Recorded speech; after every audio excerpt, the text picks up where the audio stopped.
This is the AI Music Revolution, brought to you by JG Beats Lab. JG Beats Lab is a methodology company for serious musicians working with AI tools. Not tips, not hacks, a complete system for getting consistent professional output from platforms like Suno and Murica. We call it the unlocked system. The framing is simple. You can be a vending machine operator, pressing buttons and accepting whatever the AI gives you back, or you can be a director, understanding the platforms well enough to get exactly what you want from them. Lane 2 work, human-authored, AI-assisted music creation. That's what this show is built on.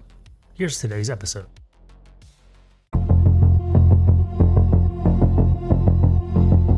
Hello, and welcome back to the AI Music Revolution. I am Josh Gilliland, the founder of JG Beats Lab. And today's episode is one that I've been wanting to record for a while now. We're going to walk through what I call the Suno Stack. It's a 10-layer mental model for understanding why most creators using Suno are reaching for the prompt when the problem is really 3 layers below that. This episode is also a preview of the methodology behind Unlock Suno, the Complete Guide, which launches Wednesday, May 13th. If you've been frustrated by inconsistent Suno output, well, this episode is for you. So let me start with a scenario you probably recognize. You sit down at Suno, you have an idea, you type that in prompt, you hit generate, 2 tracks come back. They're not what you wanted, the vocal's wrong, the genre kind of drifted, the energy's just off, there's just something that's just off, right? So you go back to the prompt, you rewrite it, you hit generate again, 2 new tracks come back, different problems. Maybe, one of them is closer to what you wanted, but still not right. You tweak the prompt again, generate. You tweak it again, you generate. 6 rerolls in, you're frustrated. You've burned through credits and you have nothing usable. This pattern is universal. It happens to beginners. It happens to people who have been using Suno for months. It happens to people who have read every YouTube tip and every Reddit thread and every chat GPT answer about prompting. The instinct is always the same. Fix the prompt. Fix the prompt. Fix the prompt. Because the prompt feels like the lever. It's the thing you typed. It's the thing you control. When the output is wrong, the prompt must be wrong, right? Here's what I want to argue today. The prompt is rarely the actual problem. What's missing isn't a better prompt. What's missing is a model of where problems actually live. And without that model, every failure looks like a prompt failure, and every fix looks like a prompt fix. You end up burning through credits, and you're chasing the wrong variables. The Suno Stack is a model that fixes this. Once you have it, you can never look at a failed generation the same way again. You start asking different questions. You stop fixing the wrong layer. So let me walk you through it. So the stack, there's 10 layers to it. Suno generations are the result of 10 layers stacked on top of each other. Each layer constrains what the layer above it can do.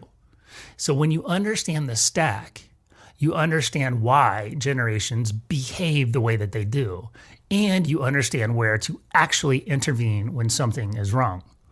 Here are the 10 layers working from the bottom up. Layer 1, the base model. The base model is the foundation. It's the actual underlying AI that generates the audio. Today, that's typically version 5 or version 5.5. Each base model has different training data, different priors, different strengths and weaknesses. This matters because when Suno updates the base model, your prompts that worked yesterday may not work today. The base model is the ground beneath everything else. You can't override it with prompting. You can only work with it or against it. Practical implication. When a major Suno update happens, your prompt library should be retested. Some things will work better, some things will work worse. The base model changed underneath you. Layer 2, model routing. So when you generate in Suno, the platform routes your request to a specific version of the model. Sometimes you choose the version explicitly. Sometimes Suno chooses for you based on settings, account level, or context. This matters because version 5 and 5.5 behave fundamentally differently. Version 5 is what I call an additive error model. When you give it a prompt with conflicting elements, it tries to honor everything, which leads to muddy or chaotic output. Version 5.5 is what I call a normalization engine. It tends to smooth towards a coherent average, which means it's more reliable, but also flattens out unusual choices. Practical implication. Knowing which model you routed to changes how aggressively you should prompt. Same prompt produces different output across different versions. Layer 3, the persona. Persona is where you define the artist's identity that runs through the generation. This includes vocal characteristics, genre tendencies, performance style, just kind of the signature elements of that artist. Persona is one of the most underutilized tools in Suno currently. Most creators skip it entirely or use it maybe casually. But persona is where catalog consistency lives. If you want your tracks to sound like the same artist made them, persona is the layer doing that work. Practical implication. A well-built persona solves problems your prompts can't reach. Vocal drift, genre drift, identity inconsistency. These often live at the persona layer, not at the prompt layer.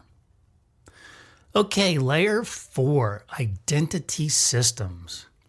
This is the broader category of identity tools. So this is your custom models, My Taste, the song sheet system. These are the tools Suno gives you to lock in characteristics across generations. Identity systems compound. The more you use them, the more consistent your catalog becomes. The less you use them, the more random each generation feels. Practical implication. Serious catalog builders invest time in identity systems early in the process. Casual users skip them and wonder why their tracks all sound different. Layer 5, the style box. The style box is where you specify the genre, mood, instrumentation, and production characteristics. This is what most people think of when they think of prompting inside of Suno. But the style box doesn't operate in isolation. It's filtering through the base model, the model routing, the persona, the identity systems. A style box description that says 70s soul is being interpreted by a model with priors about what 70s soul means through a persona that may or may not align with that, and through an identity system that may or may not reinforce it. Practical implication. When your style box description isn't producing what you expected, the problem may not be with the words you used. It may be a layer below pulling against you.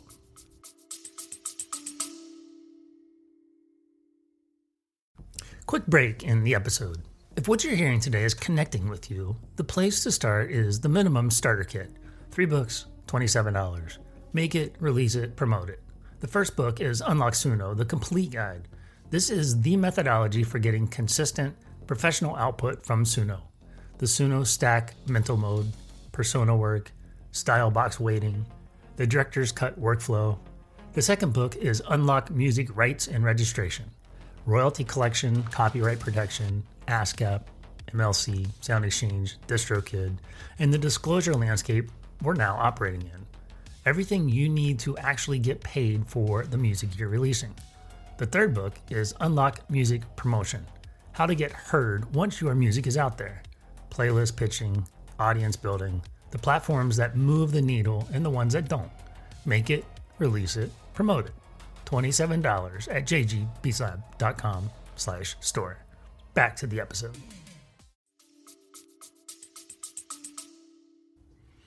Layer 6, the section structure. Section structure is how the song is built. We're talking verse, chorus, bridge, instrumental, outro. This is communicated through the section tags in your lyrics. Most creators treat section structure as an afterthought, but the structure controls the energy arc of the song, the dynamic shifts, the movements where the listener really pays attention. Get the structure wrong and the rest of your work gets undermined. Practical implication here. Section structure deserves the same attention as the style box. A great style box with a bad structure produces a great sounding song that doesn't go anywhere.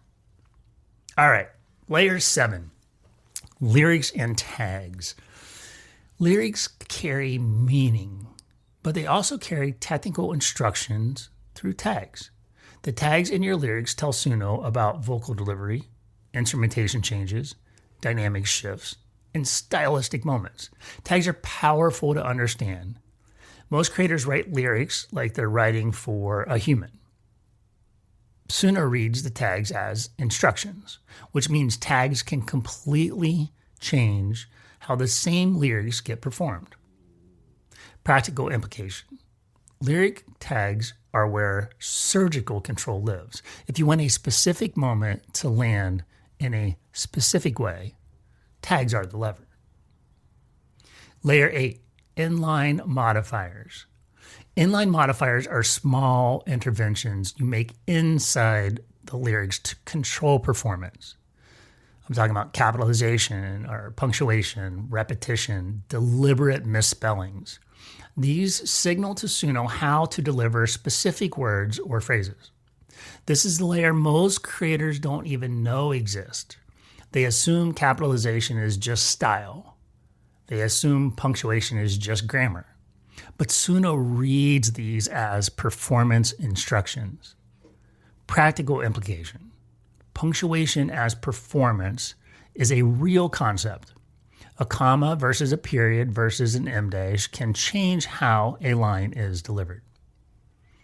All right, layer 9. Moving right along. Output processing.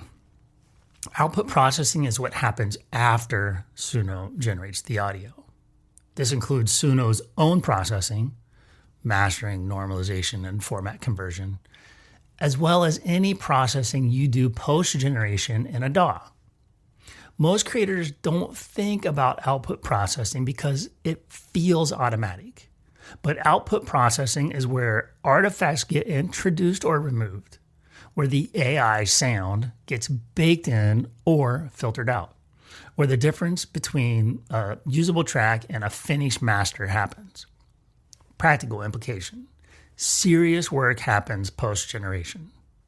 The output from Suno is the starting point, not the finished product. Layer 10, rights and provenance. The top layer is rights and provenance. This is where authorship gets established, where copyright protection is built, where your ability to monetize the work depends on having taken the right steps. Most creators ignore this layer entirely. Then they discover the work has no copyright protection, can't be properly registered, and can't be defended in disputes. Practical implication. Rights and provenance is a layer, not an afterthought. The decision you make at every other layer affects what you can claim and protect at this one. Now, let's talk about the diagnostic implication of all of this. Here's where the stack changes how you work. When a generation fails, the question is not, how should I rewrite the prompt? The question is, what layer is the failure actually living on? Let me give you a concrete example. A vocal that keeps drifting towards male when you wanted female. That's not a prompt problem, that's a persona layer problem. Rewriting the style box description won't fix it. You have to go to the persona. How about this? A track that keeps pulling towards 90s grunge when you specified 70s soul. Again, that's not a prompt problem. That is a stylebox weighting issue interacting with the base model's training priors. The base model has a stronger prior for 90s grunge than for 70s soul, and your stylebox description isn't strong enough to override them. How about a song that has all the right elements but feels lifeless? That might be a section structure problem. The energy arc just isn't there, and no amount of prompting fixes a structural issue. How about a vocal that keeps coming in soft when you wanted commanding? That might be an inline modifier problem. The lyrics don't have the punctuation or capitalization that signals delivery intensity. Each of these failures looks the same on the surface. Generation comes back wrong. Each requires a completely different intervention. And the intervention only works if you're working at the right layer. The bottom line is this: fix the wrong layer, the problem persists. Identify the right layer, and the fix takes 30 seconds. That's the entire value stack as a model. It changes failure from a guessing game into a diagnostic process. The Suno Stack is one piece of a larger methodology. The book builds it out chapter by chapter with diagnostic protocols for each layer, real examples of common failures, and the constraint hierarchy that determines which layer wins when there's a layer conflict. But even just the stack model on its own changes how you approach the platform. The next time you have a generation that's wrong, before you rewrite the prompt, ask, what layer is this actually living on? Most of the time, the answer isn't the prompt. Most of the time, the prompt is fine, and a deeper layer is fighting you. That's the difference between pressing buttons and directing. The vending machine operator presses buttons and accepts what comes up. The director understands the system, identifies what is actually wrong, and intervenes at the right layer to fix it. So stop pressing buttons, start directing. Stop tab switching, start directing. Stop gambling, start directing. Thank you for listening. The full methodology launches Wednesday, May 13th at jgbeatslab.com. I'll see you next week.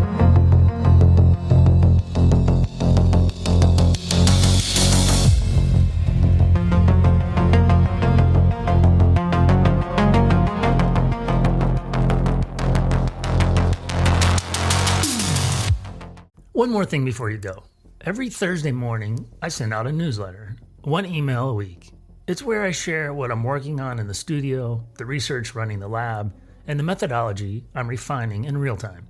New books, new blueprints, new findings from the Red Lab protocol research. If that sounds useful, the sign up is right on the homepage at jgbeatslab.com. Thanks for listening. I'll see you next Friday.